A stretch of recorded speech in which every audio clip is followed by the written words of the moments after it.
Okay, and welcome to this episode of the Dating Couch.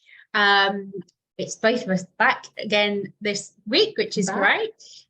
We have this amazing guest for you today. So we have Tom Cleary of Introverts and Co.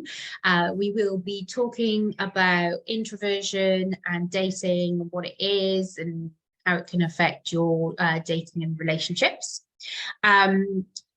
I could go on and list the myriad of things that Tom has done, and the fact he's a business owner, trainer, coach, consultant, therapist, hypnotherapist, runs his own company and has this amazing membership, which is Introverts and Co, which, well, I'll get Tom to explain that. So, Tom, if you want to introduce yourself and tell us a little bit about yourself and your journey to where you are, really. Yeah, thank you. It's a real pleasure to be here because, as you both know, I love what you're doing for various reasons. But yeah, I've got many names and various hats to what I do. The thing which sums up most of it, which someone said to me recently, is social wellbeing consultant, because all the things that I do are about human connection and the importance of that, whether that's in the workplace, whether that's in dating and romantic relationships. And it's been, a journey, a very varied career path to get where I am now. And a big part of that was me running a dating agency for many years, which is, along with studying this topic about what falling in love is like in my degree in psychology, you can see that I've got an interest that goes back quite a long way. I love love, and that sounds really cheesy, I know, and love for me is not just about the romantic side. It's about, in a world that can sometimes be a bit scary and a bit isolated, how do we find genuine human connection, and what are the barriers to that? So that's the sort of thing which makes me come alive, I suppose. And we love what you're doing as well, as a fellow introvert, navigating my way in a very noisy world. I just love what you're doing. So tell us a little bit about Introverts and Co. Yeah, so what I suppose Introverts and Co, but I suppose what is an introvert? Because obviously I'd heard of introverts and extroverts, but I had to actually dig into it a wee bit more, to sort of find out what it's about and how it affects our daily lives. Never mind what you'll talk about, but how it affects if we should be entering the dating world after some years of being married and not really knowing where you stand, whether sometimes you don't challenge yourself to see if you're an introvert or an extrovert if you're married and you're relying on someone else. But suddenly, like me, I feel that after many years on my own, I know now that I'm an introvert, and I could identify that. But when I was married, I didn't even think about it. So if firstly you could tell us what is an introvert, and then a lot of that might actually help a lot of people who are watching this who are single and not really thought about it. I'm glad you've asked, because it's a lot of podcasts I listen to, they jump straight into the topic and they don't really identify what it is. All there is, they only use one definition, and there are several out there. And the reason that I call my community Introverts and Co is because there are many different definitions and things that are linked to it. If you go onto Google, which I did just before, just to check it hasn't changed yet, and you type in introvert, it still comes up with shy. And most research is very clear that shyness and introversion are two different things. They often overlap. We can have people who are introverted and who are shy, or who are very outgoing as well. The typical definition of introverts are people who spend a lot of time reflecting inwards. They're very self-aware, and they also tend to get drained by large amounts of stimulation and social activity. So for me, I can spend time with people and I like doing that, but I very quickly reach a stage where I have to go back home and recharge and be by myself for a bit. And a lot of people that are in my community, that's the definition that they use. It's that social battery idea. And the other one, which is linked quite a lot to dating actually, is that introverts compared to extroverts are less sensitive to reward. So extroverts get a really big kick by taking a risk and it paying off. Introverts, less so. And so actually goes back into that stimulation thing. We therefore don't need to have as much of that stimulation or risk taking to get that satisfaction that we need. The one thing I would say to people is that whatever you read about introversion, it's a scale, and we all sit somewhere between extremely introverted, so needing to be alone a lot of the time, to highly extroverted. I score around 94-95% on introversion, which people find really odd, because when they see me delivering training or talking, I'm not this shy, quiet wallflower. I can be at times, but I always book into my diary time to recharge, whether it's after a date or a meeting or whatever it is. I need some time to myself. So it's that alone time and inner reflection, which tends to identify people who are more introverted.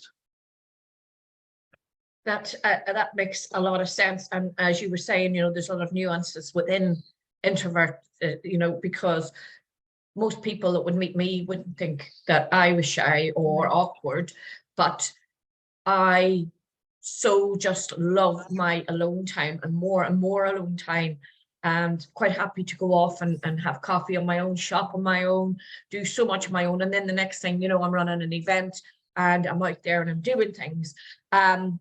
But what I suppose would, Melinda will talk to you obviously more about introverts in general, but my interest in that is that a lot of introverts find it challenging to date.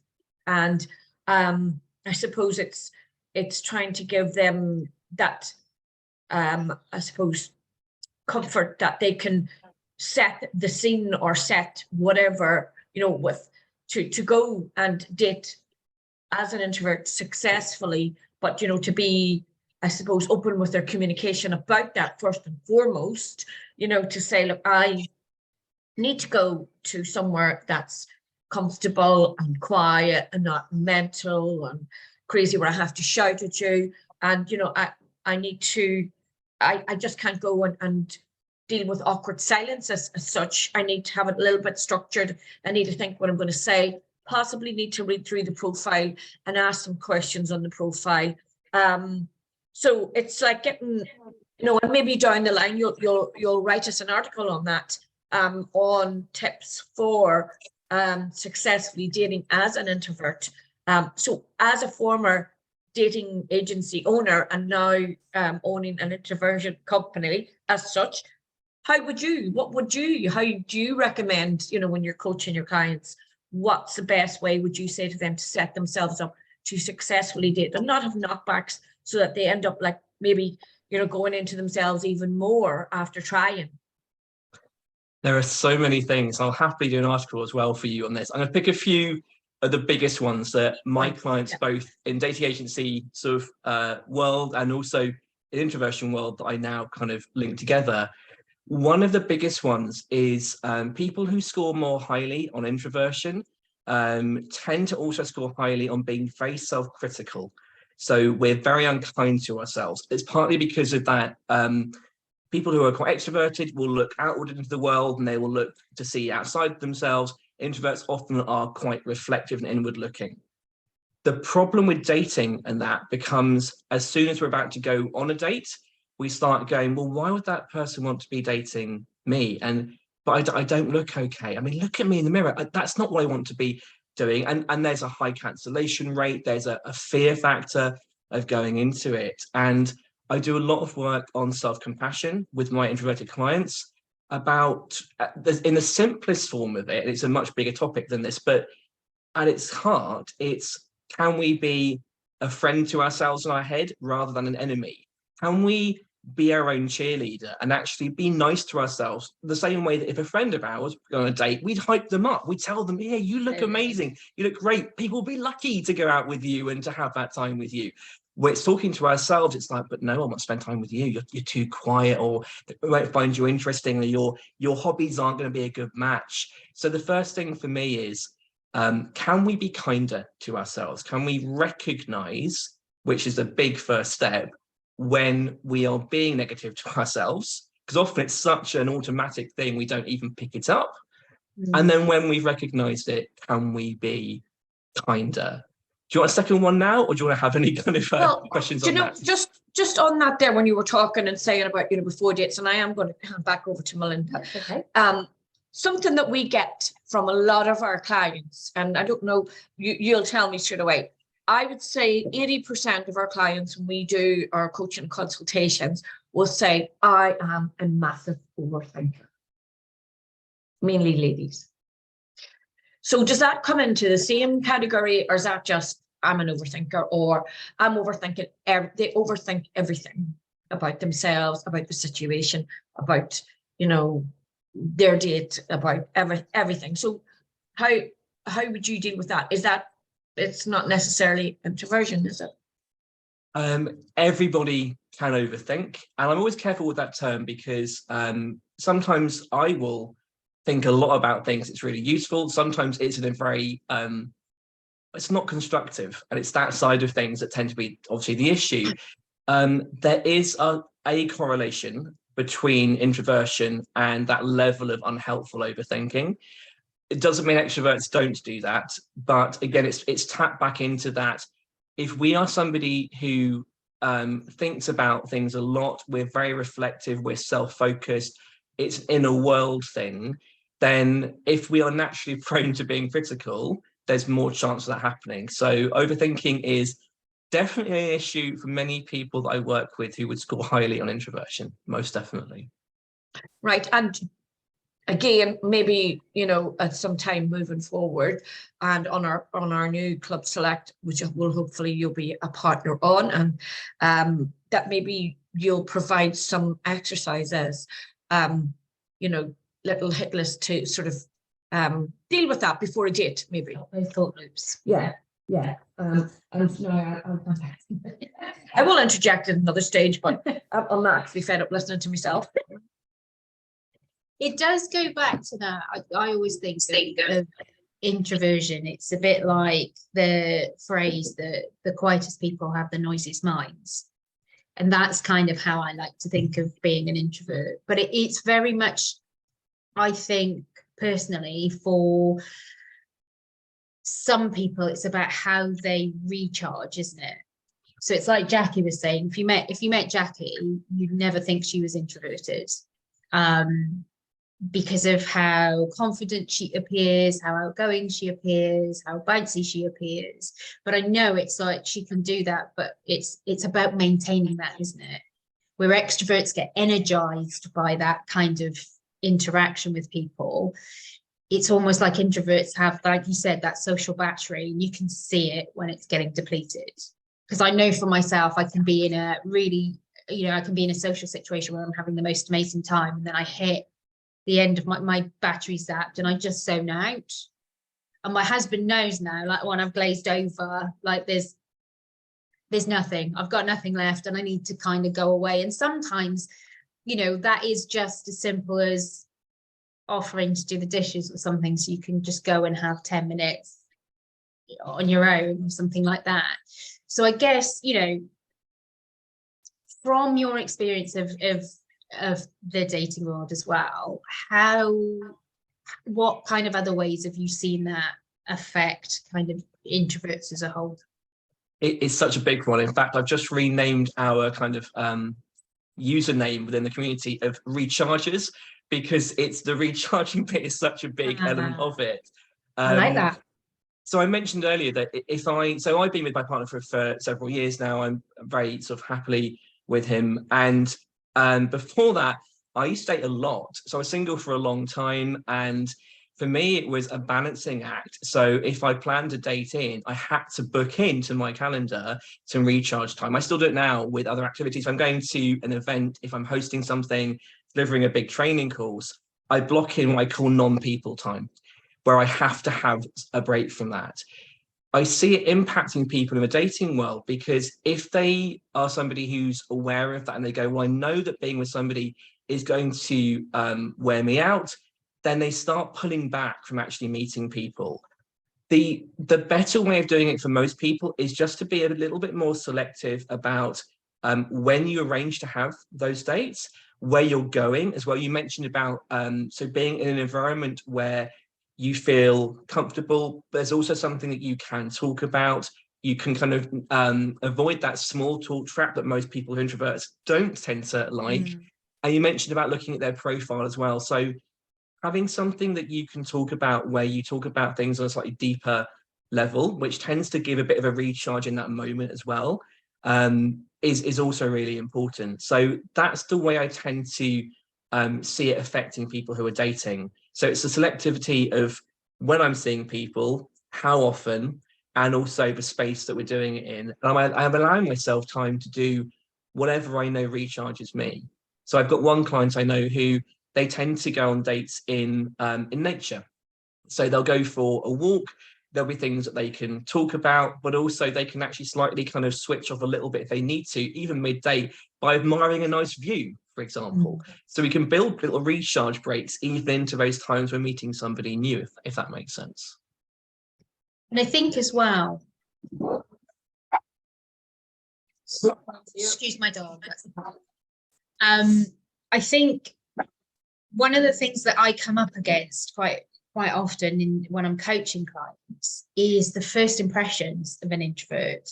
And I hear this over and over again. And I coached this beautiful lady the other day who has the most rich life and has so many interesting things about her. But she said in dates she can come across as though she doesn't kind of interact as much. But then a lot of people have said that their first impression of her is that she's quite standoffish or aloof. And it's not that at all, is it? No, that I smile while you say that. Look, it's a nice thing because I hear it like you do so often. And that particular word, which I hate in many ways, that aloof thing, it's linked introversion such a lot, or standoffish, or cold as well. And part of what I'm trying to do with the work I do is normalize this idea that not everybody is going to be completely open with you straight away. And that actually we need to move beyond this assumption that first impressions are the be all and end all of things. And I encourage my clients to actually talk about, are you aware of what things like introversion means? It might mean that, for example, when we go out the first time, I might be a bit quieter than you might expect, or I might be slightly quieter than I am if we've interacted online or by text or email or whatever beforehand, because there can be a big difference in those things. It might be just setting those boundaries of things like, I might also take a little bit longer than you to reply to messages. And it doesn't mean that I'm not interested, but within that also is making sure that we have respect from both parties, so that if we are saying to somebody things like, it might take me longer to warm up, or it might take me longer to reply, but I will also let you know if I'm not interested. So therefore you aren't left wondering whether that's the reason why. So I think whether introvert or extrovert, it always for me comes back to, are we having clear, open communication? Are we having respect from both sides? And are we kind to each other in the way that we have things that are in common and also our differences? And a lot of people I know have partners who are very different, and maybe they didn't like those differences at first, and they've now become a really important part to each other. Yeah, just on that there, I find that online dating for introverts, you know, I find this out from clients that have come to us, is particularly difficult for all those things that you just said. It's like they don't, there's, and the way that the sort of communication that it encourages doesn't allow for being clear and open about your expectations. You know, you just start down this road. Plus, introverts would struggle with that, trying to fit about themselves into the small box, you know, on a profile when they want, you know, to tell more. They want it, you know, more open and out there, but you know, you can't just put it open and out there on an online platform. But with the, as you say, when they go along and they meet, it's like saying, like, this is what I'm comfortable in and this is what I'm not comfortable in. It's being happy to do that and with the other person. And it's as I say, online dating and moving off online dating doesn't allow for that, you know. So I feel, because we try to give a lot of our members who can't afford our other services, you know, our memberships, we try to give them as much support, you know, resources and guidance as we can to date safely online. So that's all okay. We do a lot on that. But also, what about people who are introverts and can't of any type and struggle to actually date online? So there might be something there that we can provide them with some, you know, guidance on how to manage that better, and make it more successful if they can't, you know, get anywhere with it at the minute or struggling with it. It's amazing the way that I run workshops sometimes on modern dating, because whether you were single a year ago, 5 years ago, 10 plus years ago, the dating world changes so quickly. And the way that maybe you worked for people when they were single last time might be completely different now. There are, you know, pros and cons to different forms. It's finding the right way that works for each of us when we do that. The one of the traps I think some introverts fall into, or people who are sort of further down that introversion scale, is if they do use online, they can become quite safe in that. And you know, I'm in my own house, I'm in a safe environment, and I can have this lovely communication with somebody going on while I'm also building a picture of what I think they are like in real life. So I'm filling in every single blank about appearance, movement, body language, even how they smell sometimes as well. And then when we meet that person, it's almost always a letdown because no one quite lives up to that. So sometimes, whether it's online or not, I encourage people to move into real world as soon as they can do. It's a really sort of big part of that. And the other problem with the online communication bit sometimes is that if we feel more safe in that, we do share and we become more authentic. And then when we go meet that person, we reduce back down to the kind of quiet, slight guard up, you know, I'm not sure if I'm comfortable yet with that. And the person goes, oh, clearly this person's met me and is no longer interested, even though it's not to do with that person. It's purely the change of context. So I love anybody who's encouraging real world connection, which can be really scary for people who are, whether it's introversion, shy. We have a group who are called high sensitive people who, so sounds and noise and lighting can have a real impact on people too. I was sat in a pub with my friend the other day. I said, I can't sit here. That light is too bright. I can't talk to you. All I can focus on is the lighting in here. And we moved and we had a great conversation. If you apply that into the dating world, anyone who's got, whether it's introversion, shyness, or they're quite sensitive, we need to be really aware of ourselves and also begin to be more brave, maybe, and comfortable in communicating that to the people that we're with, so they don't get the wrong impression of why we are like we are. Yeah, and it's funny because as you're talking, the beautiful lady I was coaching the other day, that's exactly everything that you've just discussed, like in a nutshell. And she was in her 60s, and I said to her, have you ever considered that you might be introverted?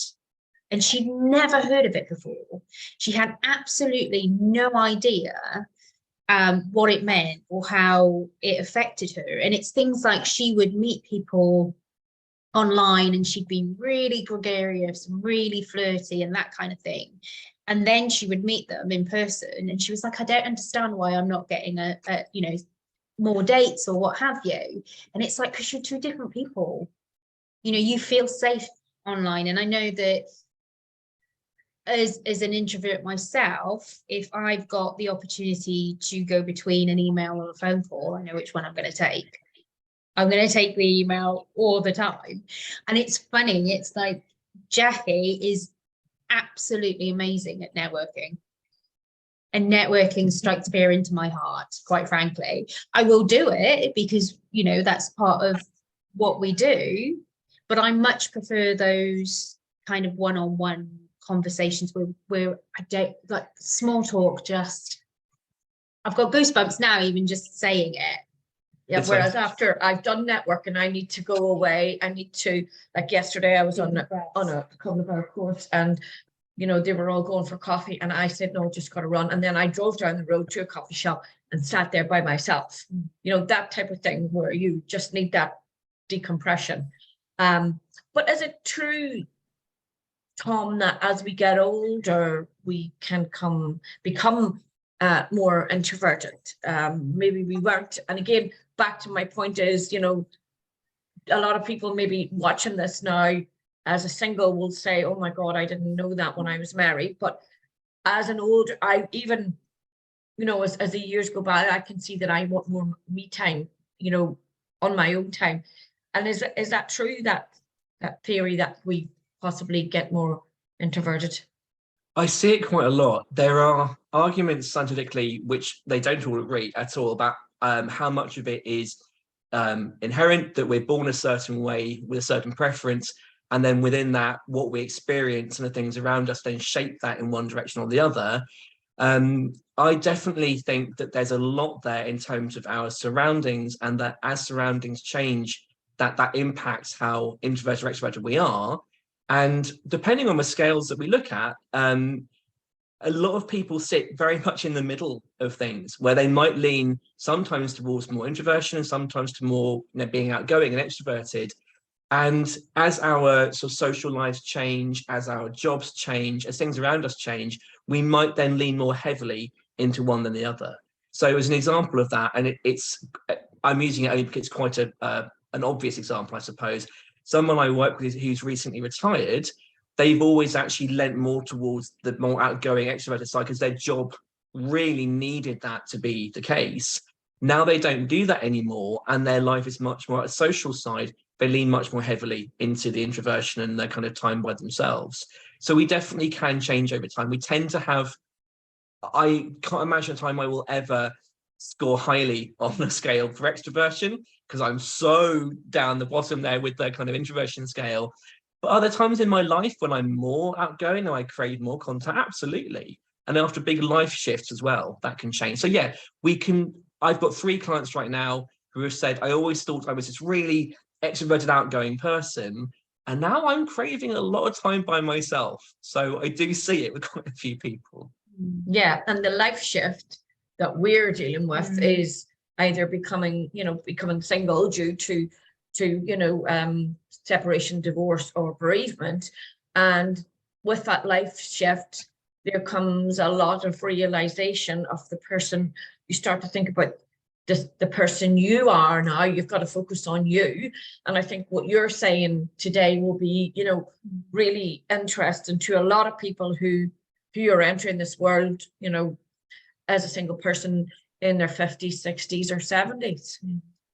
Because with that self-identification comes a lot of realignment with yourself and knowing where you want to go. You know, it's like knowing more about yourself so that you know what you're going to look for and what's out there for you. And you know, along with getting your self-esteem back, I think there's a lot of things that you can make yourself aware of. That you go, okay, now I sort of realize why, you know, I've been like that, or why I feel like that now.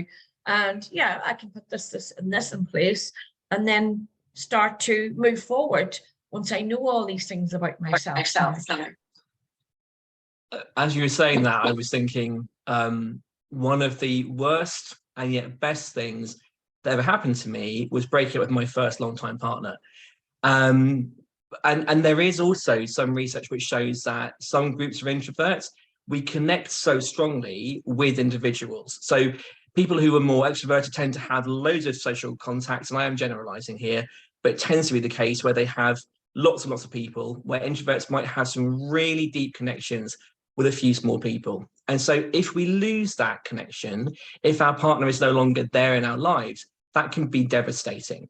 The flip side of that for me was realizing that I wasn't really myself with my previous partner. And they were extremely outgoing, very extroverted. And I was trying to fit in with all the socializing that they wanted to do and burning myself out because of it, and not really being self-aware enough of that. Once I kind of recovered from that breakup, I was able to spend time becoming self-aware. And I think that there's nothing I can think of which is a bigger predictor in dating success than knowing ourselves and knowing what works for us, what doesn't work for us, knowing what our values are, knowing what we want to do, and if there are barriers there, what's stopping us and how we can develop those things as well. So it was a huge blessing in disguise. So I'm hoping that a lot of your clients who go through this, and if anyone who's listening is in that initial raw stage, it is incredibly painful. And there is some research that obviously, everyone suffers after, a heartbreak or relationship breakdown or whatever it might be. But there is some research that if you are very introverted, it might be quite a deep cut for a while. But there's also research to show that we become really self-aware after a while, and that we then go on to have better success with our dating, and we find a partner who is that next part of our evolution, who matches our values and who respects who we are, and we respect, hopefully, who they are as well. And I think that's definitely the case for me. I was married for 10 years, and so I'm now on my second marriage. And my husband now is completely different to anything I would have even considered before my divorce. He was, I even down to things like I only dated dark-haired men. My husband's blonde. Even down to those tiny details. But his personality, everything about him was so completely different to what I would have considered before. Yet my marriage is stronger. I'm stronger. I'm settled. I'm really happy. I'm very fulfilled. So by stepping out of that very narrow thing because it obviously wasn't working for me, by stepping out of that narrow shopping list that I had and actually opening my eyes to how somebody made me feel when I was with them and how deeply I connected with them, changed my life. So, I think that's a really important distinction for anyone out there. Well, I mean, people just don't give that time anymore, do they? They're looking for something quick hit, and they're not willing to sit down and spend time talking to the person to get to know them. And that's our biggest problem, is that we, with the way that we work with our clients, try, and I do have some really, really close to the age conversations with clients, because I'm trying to make them think about the bigger picture, the things that Melinda's just talked about, rather than looking for someone who's 6 foot tall, or some ladies who are 10 years younger, or all this shopping list of criteria, instead of going, I need someone at this stage in my life who I can connect with. I'm not going to set myself up to fail again, because in another year's time, I don't want to be back in this dating arena that evolves so quickly. I just don't want to be back in it. So what we say to them is, take a little time now, listen to us. We're trying to help you. Think about it. When you go into a date, remove all this stigma of finding this person who on the outside looks like this, and look for the person on the inside. But I tell you what, it's a hard job. It's a hard job. It was so similar for me when I ran my one. The world that we live in has become one where we are used to having unlimited options, whether it is holiday or restaurants or whatever. And so we've become really picky, and going back to that initial impression, no, that's not right, because I have unlimited options with things. And we do the same to people. And the number of people I used to match up, their partner was someone that they had rejected from a photograph or a short profile earlier on. And we said, okay, the current way that you're doing things doesn't seem to be working for you, which tends to be the more superficial. I want that. The phrase was always, I know what I'm looking for, or I'll know it when I see it. And I would always go, will you? And I would encourage them to say, right, let's try something different. Let's actually go for matching on values. And as you said about the how they make you feel. And if the first time you go out with somebody, there's nothing there, okay, that's a valid response to it, but actually, is it worth pursuing something and going out again just to see whether there was a reason for that? Was there an awkwardness? Was it because the setting wasn't the right place and you couldn't really connect over things? If you, oh my goodness, we had two people who are really introverted on a first date. That's interesting. Because you may especially well if neither knows. yes, it absolutely that. And you're like, well, clearly they didn't like me. They talk very much about things.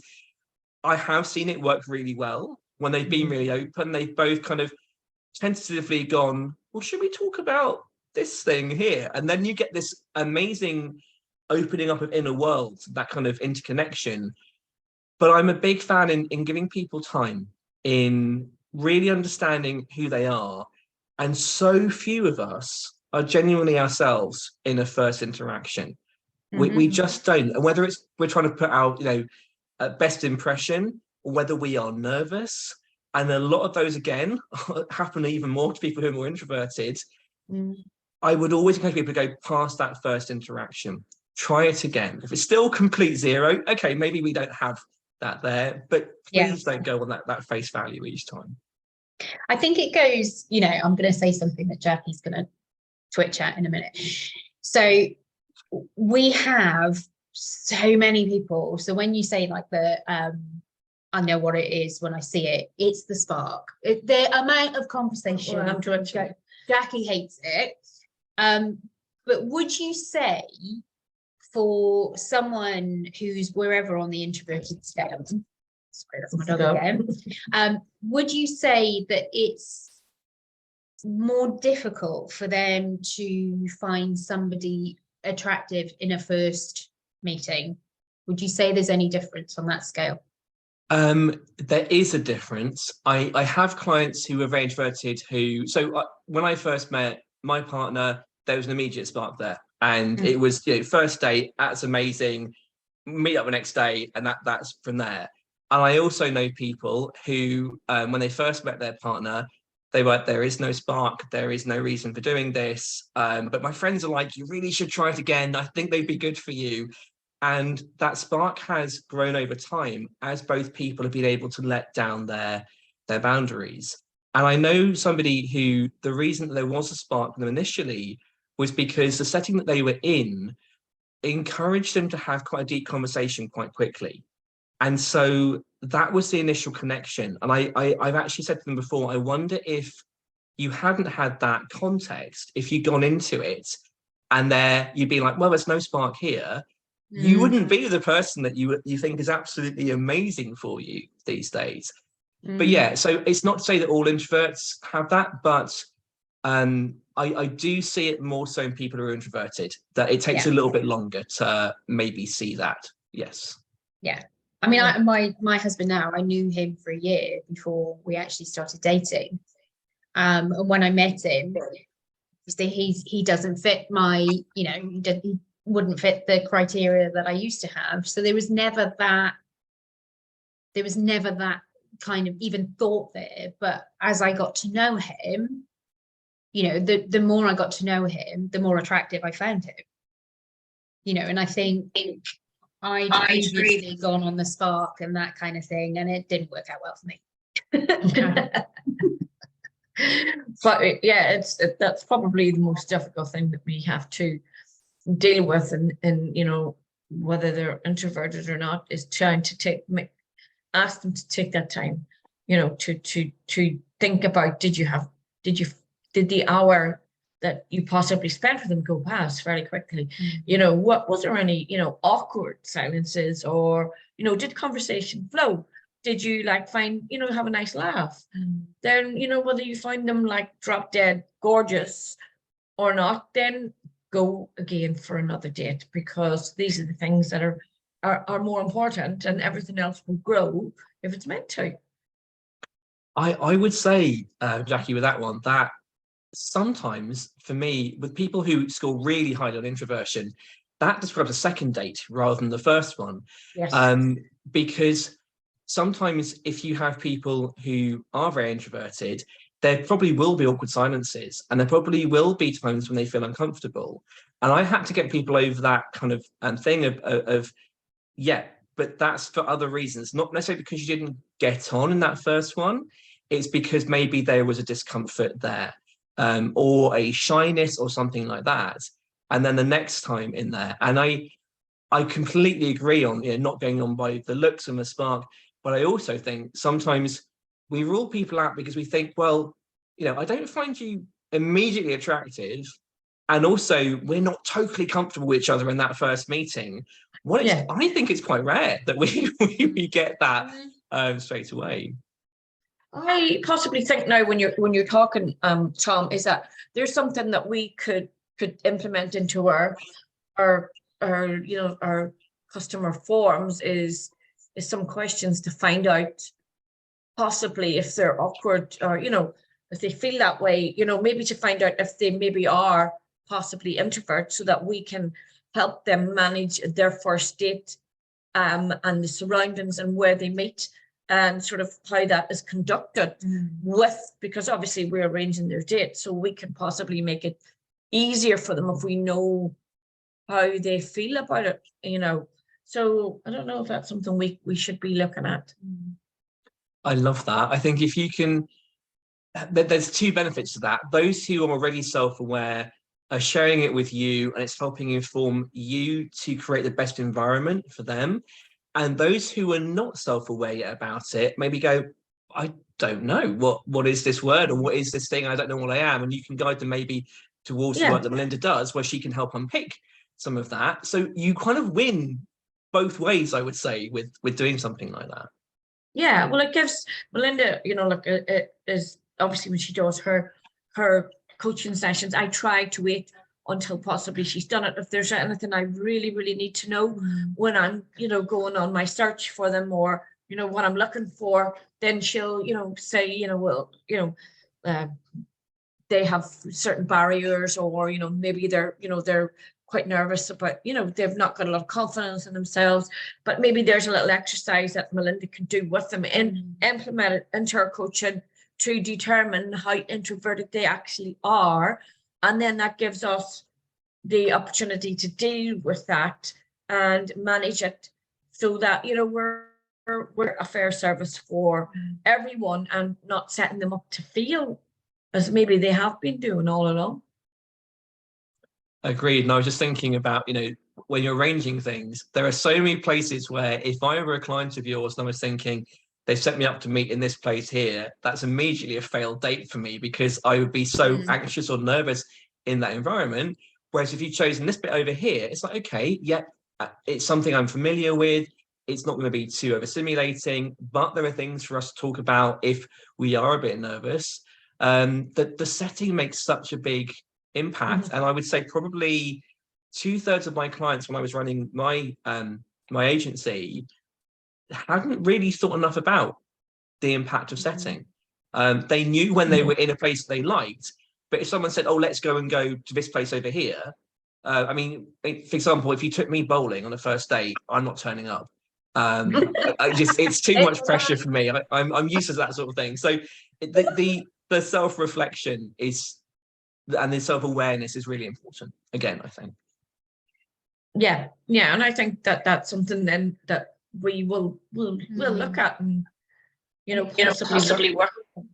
It'll help on arranging the dates as well, because if we know, and the client that we're dealing with is introverted and doesn't feel comfortable telling the person that they're going to meet, we could broach that subject. We could manage that. Please be aware that if they come across, if they're a little quiet or what have you, it's not that they're not interested. They just need to get to know people and feel comfortable before and don't take them to don't take them a pub with really loud music where there's a That's amazing. If you can do that, honestly, that is it's a real missing ingredient, I think, from both a lot of agencies and also kind of organic dating, where if there is a barrier and people are like, well, I don't want to tell a complete stranger something that I'm, it's personal to me. And also there is still in society, it is changing, but it's still ingrained that introversion is a negative. And a lot of people will go, well, introvert means antisocial, it means cold, it means quiet, it means this. So if they're like, well, I don't want to tell someone that, if you can be that intermediary where you're saying to somebody, even without the word in there, maybe, this is how sometimes that first meeting goes. It just takes away so many potential obstacles and deal breakers, which don't have to be there. Yes, yeah, and therefore you increase their chance of successfully getting to the second date when everything sort of starts to, become more comfortable, and then they can talk about themselves possibly a bit more.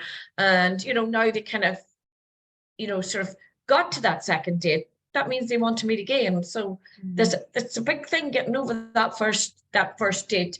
And as you say, there's so much hanging on it that if you can get over that in the easiest way possible, then you've given them a really good chance to get on to date 2, date 3, and who knows what. So any other, because we started off with what tips could you give? You got one out and then we went way off track. Story of my life. No, it's good. Any other hints and tips? I think our listeners will obviously get a lot from the conversation, but if there's anything in particular or specific you'd like to throw in there. It's linked to the first one. It's and we're doing some work on it in my sort of community this month, weirdly. It's about self-promotion. It's about, can we become comfortable embracing what we're really good at? So people who are introverted tend to be aware that they don't like certain things and aren't good at certain things, but do we celebrate how amazing we are at listening and at forming really deep bonds and at the empathy that we can show? Again, not that other people can't do that, but again, there's some real strengths we've got here. Introversion correlates really strongly to those listening skills, to empathy, to making the other person feel valued and to shine. And I think knowing that and being comfortable to say, do you know what? I'm great at these things. Introverts historically aren't great at self-promotion or doing that. So it goes back into always the same thing for me. It's, can we become more self-aware, and can we value and be kind to ourselves and what we are great at doing? Love it. So hopefully moving forward and on our new Club Select membership model, you'll appear with little tips every month maybe, and obviously you'll give us your details today of your group, your membership model, and who, what it will give people, or how, if someone's listening to this today thinking, gosh, I think I really need to tap into that, then give us all your details, and and as we say every now and again, give us a little bit of something that could be useful to our following as well. I love that. I think it's going to be good. It's going to be really, really good, Tom, because I think there's so many people that will be watching this will go, oh, I can resonate with everything Tom's just said. Definitely. I hope so. I'd love us to continue. So as I said, I know I'm still cringing from saying it at the beginning that I love, but I genuinely, maybe I should say I love human connection. It sounds a little less cliched, but you're so talking to two people whose job is love. So I know I'll get mocked by some friends will mock me for that. But I'm so passionate, as I know you are, about helping people find genuine human connection. So anything I can do to support your members with that, support your membership with that, support you with doing the job that you're doing, I'm very happy to be a part of all of that. No, and we're happy that you are too. Yes, absolutely. I think it's going to be a very useful tool for a lot of people. Again, I will say that, you say you love. We try not to set our, we don't set our clients up to fail, but if there's one more thing that we can give them, and if what's come out of today or moving forward, to help them realize more things about themselves that helps them move forward to finding that person, instead of coming up against obstacles all the time, then I think we'll be a great partnership. Brilliant. So just before we wrap up, I know Jackie mentions that you'd give us all details and what have you, but in case people don't want to read the show notes or what have you, where can people find you? If anyone uses LinkedIn, you can find me on there. Introverts and Co, you should be able to search for it. It'll bring you to me as well. I'm on Instagram now as well with Introverts and Co. The easiest way to do it, I will put it in the show notes, because it's a free community, and often for me the best thing is to talk to people who have an interest in it, because I want to make sure that I maintain what the goal is, which is a safe, supportive place for people to develop and thrive, whether it is in their personal lives or their and their work lives. So yeah, I will probably, the show notes might be an easy one, but if people do want to look on, online, you should be able to find me reasonably easily, hopefully, as well. Yeah, and I think that's it. It is a very, very supportive community that you have going there. And we had this chat the other day where it's like, even if you just go on and at the beginning you're a lurker, or even if you want to continue to be a lurker, that's fine too, because sometimes introverts don't want to join in those online communities, and that's fine. But there's still so much wonderful information in there, I think, that might be useful to our listeners. Thank you. Yeah, lurkers are very much welcome. Absolutely, there's no pressure at all to be involved in certain ways. Even the live sessions that we do, people come back with cameras off, microphones off, so they can sit in the background and just listen. But those who want to can join in. I'm very conscious of there's no pressure. It's what works for each person. So thank you for highlighting. That's a really nice thing for you to say. Thank you. Okay, Thank you for joining us today. it's been lovely, Tom. Thank you very much. Real pleasure. Thank you both, really.